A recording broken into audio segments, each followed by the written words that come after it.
Hello viewers, you are welcome to Thomas the Pundit, your highly anticipated and exciting football show. I'm sure you'll be surprised because I'm on the other side of the interview. So I'm here to interview your regular host, yes, Mr. Sam. Yes. So today is a special day. To all our viewers, we are going to, today is all about Manchester United. You know, we are going to discuss Manchester United. So if you know any Manchester United fan, wherever they are, tell them to come. This show is for them. This is dedicated to all Manchester United fans worldwide. And we're going to look at what is happening in Manchester United. Starting from what happened yesterday. You saw the game. Yes, I was embarrassed as a Manchester United fan. You know, I don't like coming closer to you. Your team have been flying. Arsenal. Today is not Arsenal's day, but I have to acknowledge that what we are talking about today is for Manchester United. Let's know what is wrong with Manchester United. Let's the truth be told. By now, I expected. In fact, what I wanted to hear is that breaking news that Ruben have been fired. Why? Yes, of course. He's the man that took over Manchester United. Okay. Mid-season last. At the middle of last season, if you remember, when the board fired Erik ten Hag, we were all crying that Erik ten Hag was the problem of Manchester United, this and that. They should crucify ten Hag. But from what has been happening, I think anybody that understands the football will know that ten Hag wasn't the problem of this team. So look at what happened. Amorim came to United. He saw all the loopholes. You can agree with me. He came with his formation and his philosophy. Amazing. Because I want to understand it was his philosophy that made Manchester United to go for him. Of course. Young, brilliant, dynamic, attacking. All this is philosophy, full of philosophy, ideology, vision, or what have you. He brought into the team. When the team was not playing well, he came with his own idea. He tried to reshape the team. Everybody gave him that kudos. People said, let us wait and see what this man could do. Of course, you know his winning rate towards the end of last season was poor, very, very poor. Yes. Now, I remember his words towards the end of last season. He promised the fans heaven and earth that it's not going to be a business as usual, that we're expecting a brand new Manchester United. In fact, he's taking us back to the glory days. What are we seeing?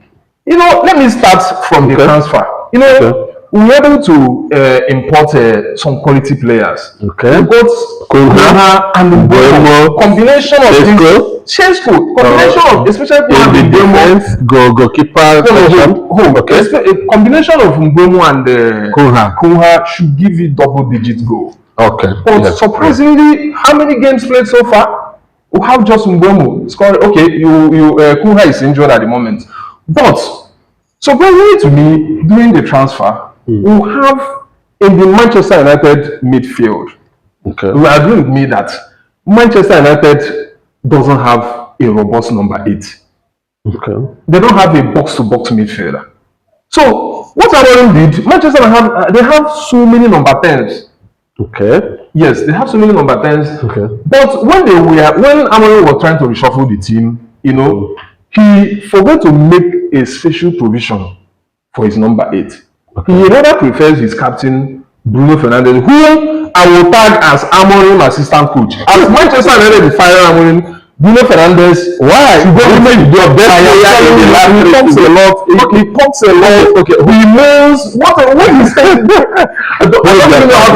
Hold your thought. So I want us to show our viewers exactly. So if you can use a pictorial representation, show us on the field of play. What is wrong with Manchester United? It's where Manchester United is getting it wrong. Number 8 position. That is where the problem is. You are playing 3 at the back. My brother, you need energetic midfielders. You have the number. You have two good number 6. Ogate and Casemiro. Yes. Fantastic. If Manchester United got a robust midfielder, a robust number 8, you know, remember we got Kunha. But then you have Minor to play it. We have Minor. You have Zegzi. Zegzi is a number. It's a 10. Zexi. So we'll just have one number 8, which is could be minor at the moment. No, instead of having what Mason Mount? Mason Mount is more or less a 10 as well. Mason Mount is more or less a 10. And of course, we will depend on Mason Mount. Okay, but for it, do you know that Kunha can as well play that number? No. If you want to get the best of Kunha, he's here.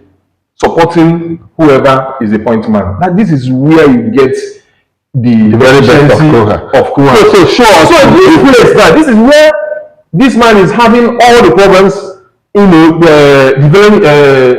developing him at the moment. Bruno Fernandes can't play here. Okay. It is as in he doesn't have the energy. He doesn't have that ability to track back to do the necessary marking. You remember Manchester United against Fulham? Former Arsenal striker scored against Manchester United. Yeah, he was a late minute equalizer. Exactly. Bruno Fernandes was caught napping. Bruno can't do the run. Bruno can't do the marking. And he's making this man here, whoever is playing as somebody, Ugarte or Casemiro, to walk tirelessly. So what do you think Amorim should do? What Amorim should have done is to relieve Bruno Fernandes of his duty here. It's either you play him there or you send him to the bench. And another thing, you remember that United wanted to sell this guy at the beginning of the season. Yeah, because he was a lot of money. Is Amorim that stopped that transfer? Because he's key to the success of Manchester United. Key to the success when he's playing at his best position. Not when you are giving him a role that is not conversant with. So it's a problem for the young man, and the young man is not even admitting it. Rather, in the press interview he issued after yesterday's game, he was busy blaming United defense. Why? You are caught-napping. You are not doing your job. He is a box-to-box man. How many Bruno Fernandes feed the man at the forefront yesterday, which is Sheshko. But Sheshko got like two or three. Were amazing. Before now we'll be blaming Hoyland. Let me even give you a surprise package. He scored his debut for Napoli. Yeah. A typical of number 9 finishing. So the problem is not the striker. If you have a target for number 9, if you don't feed number 9, exactly. You saw the goal. Arsenal striker scored. Gyökeres. He saw that assist. Fantastic. Fine goal. Just give this man service. The needed service. Kunha can do it. But they can't do it alone. They need a support from the midfield. But Mbeumo has been getting lots of balls. Mbeumo will come to the midfield, if you remember, get the ball and run. The guy is not. And you also have Ahmad. If you don't have a support from the midfield, the whole of. But don't you think that maybe what Amorim wants to play from the wings? Of course, he might look at the wings as his strength. Looking at doing that, and you can see Dogo. You can see the impact of the Dogo and Ahmad. Now these two players are keeping the wings very busy. However you want to look at it, whether this man here running down the front very well, Dogo was making lots of crosses. They were making lots of crosses, and you need a support here. Okay. You need a support from the midfield. This is the opener in this. A 3 at the back formation, whatever in the midfield. If you don't have a robust number 8, you remember during Chelsea days when what is this former Chelsea manager, the present England national team manager, the man that took care of. You remember what N'Golo Kante was doing in the midfield. You need an energetic player that can run down from the halfway line, take the ball, drive every other person. Press the ball. Doing that, this man here will have opening to exploit the open end. So what is the solution? You've identified one, not number 8. Number 8, the solution. Who do you think has problems now? Okay. The number 9 is not well fed. It's a problem. Sheshko, yes, is not well fed. This man here is not doing his job. So what I want Amorim to do is go back. If he's not fired between now and tomorrow, go back. There's a very young man in the United bench from the young man they got from Mali, Sekokone. Bring that young boy. Try him here. Try the young man and the England, the other black guy, the English guy. Kobe. Try 2 of them here. At 8. You see the impact Kobe made yesterday when he came in. Yeah. So that little. And another thing is, Must Bruno Fernandes play all the game? He is the team's captain. Of course. Are you telling me that the team captain can be sub? He's also the energy. The Equicuch energy. He brings a lot of work. Why he don't his talk? He talks a lot. Bruno Fernandes talks a lot. So what I expected what I want for this. From the look of things, it seems that Bruno Fernandes is Amorim's number 2 coach.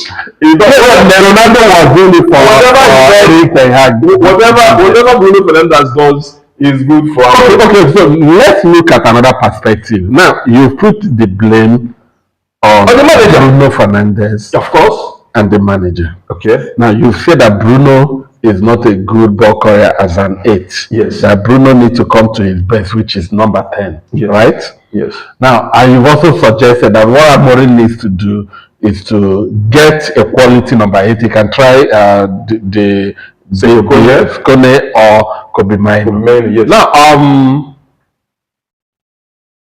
I want us to look at Manchester United holistically. Now, they've been conceding goals. They've not had a clean sheet. Of course. So what? And you know why? Okay. It's still part of the reason. You don't have a good number 8. So whenever your opponents come in here, it's as free as this place is free. And most of the goals were not scored from this side of the post. You remember what happened to Luke Shaw yesterday? Luke Shaw was caught napping. But you didn't blame Luke Shaw because we have openings in the midfield. So no, what I expect, the only way out is for Amorim to change his tactics. People yesterday were saying that Luke Shaw has no business in that. He doesn't have somebody that you are even sure that Luke Shaw, Greg will agree with me, 2-3 more games he will pass for the rest of the season. You won't see him again. So Amorim should try and deploy but you've not blamed Amorim for his formation. You rather hit the blame on the 8. What part of his play formation? His formation, the idea that this 3-5 cannot work. This team can do better 4-3-3. You saw what Thomas Frank is doing in Spurs. Yes. Amazing. The previous manager, Postecoglou, was doing the same as an Amorim in Manchester. Oh, the man can change. You know, whenever you're playing 4-3-3, it brings a kind of stability. The players. For the defense, because once you are playing 3, these 2 here, of course, are more attack minded. And then he leaves you with the 3. In fact, Manchester was exposed yesterday. Of course, you can see. And also create space for this man to score. Sesko is expensive. You agree with me? So he's here to score goal, and he can't. Sesko can't come back here. He will drag the ball himself, and doesn't have that agility. So what I expected Amorim to do, if he's going to stay as Manchester United manager, is to reverse to. You had it here first. Amorim. So for me, what I want, Greg, going forward for Manchester United is to Amorim should go. At this juncture, you know why? The problem is he should go now so that we can start taking 1 or 2 points, because United is not. They are not playing in the Champions League. They're also not playing in Carabao Cup, eliminated by a low-level club. I can't even remember the game. So you can't tell me you have just 2 competitions. Yeah. The league and the FA Cup. That's just it. So the man should leave. United should go and look for another manager. However they want to do it, interim between now and the end of the season. All I know is that Amorim should go. So what the philosophy is not because they have actually any result. Okay, let's take a deep dive. Now, last season, you agree with me that Manchester United scored least number of goals. They are not scoring. So I guess as the coach, Amorim must have looked at that team and discovered that he doesn't have strikers. Look deep into the team. He didn't find anything. The attacking formation, you can see that the attack. Before now, we complain of Rashford this and that. Rashford is gone. Anthony is gone. Holland is gone. Sancho, all of them gone. We have a new face. And not just a new face, proven EPL attackers. Koha, you can see Koha is good. But these guys need people here to support them, Greg. They need people in the midfield. So what I say, the problem is the midfield. Casemiro, Ugarte, This midfield here, of course, you know their job. Support the attack and also defend. Have a shield on your back line. I don't know if you don't have good midfield, good midfielders. Well, you need to have somebody that keeps the house in order. A good number 6. Perfect sweeper. You also need somebody that moves the ball around. Somebody that can run, that's energetic. That's the reason why the team wanted to buy this Brighton guy. Baleba. You need an energetic player. But instead of prioritizing in getting a perfect midfielder, Amorim went up. We have somebody on back end this time. We have Zexis can play 10, Bruno, Ahmad, and rest of them, even the Bruno himself. So the problem is the team need to start scoring goals. They need to start scoring. But give it to them, because you are complaining about the midfield. And I remember in Manchester United games I've won, you look at their game against Arsenal, the ball possession, their midfield was very compact. You know, they denied Arsenal of that. Do you know the reason? The reason why it seems that United played very well against us last time were just cautious in the first game of the season. And when they got their goal, what happened? They could not score. So Amorim, Arteta used that game as we are going to Old Trafford, our enemies. Then let us just trade with caution, and they were lucky to have disappeared from Old Trafford with that 3 maximum points. But after Old Trafford game, United went to Fulham. And you can also say Craven Cottage. What happened? They couldn't replicate what they did against Arsenal. Then from there they moved to Grimsby Town and lost woefully. Outside of Grimsby Town, their last game they dominated the midfield against Burnley. If not for that 9-minute penalty, that was a draw game. But at least they controlled the game. So like the midfield. Amorim team, I will rate Amorim team 3/3.5 as in a scale of 10. 3.5.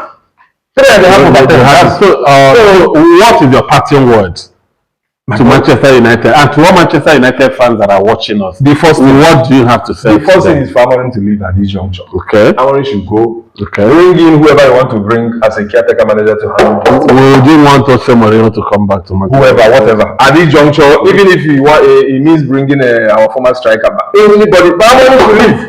Because any manager that steps into this team will not give Bruno Fernandes that freedom. Okay. He won't. Okay. Bruno is the problem here. Okay, Bruno tells whoever is in charge, I'm not an 8. I can't play here. My wing is 10. Then if there is a position for me to play here, I will play. If you have another person better than me, I will start from the bench or whatever. So that is it, my viewers. You can see the energy, you can see the fire, you can see the passion. Yes, sir. You know that our host today have shown that he's an incredible, passionate, die-hard Manchester United fan, and you can see he has been able to analyze the problem of Manchester United. And so, viewers, I hope you enjoyed the show. Please like the show, share, and see you some other time. Yes, keep sporting as always. See you soon. Thank you.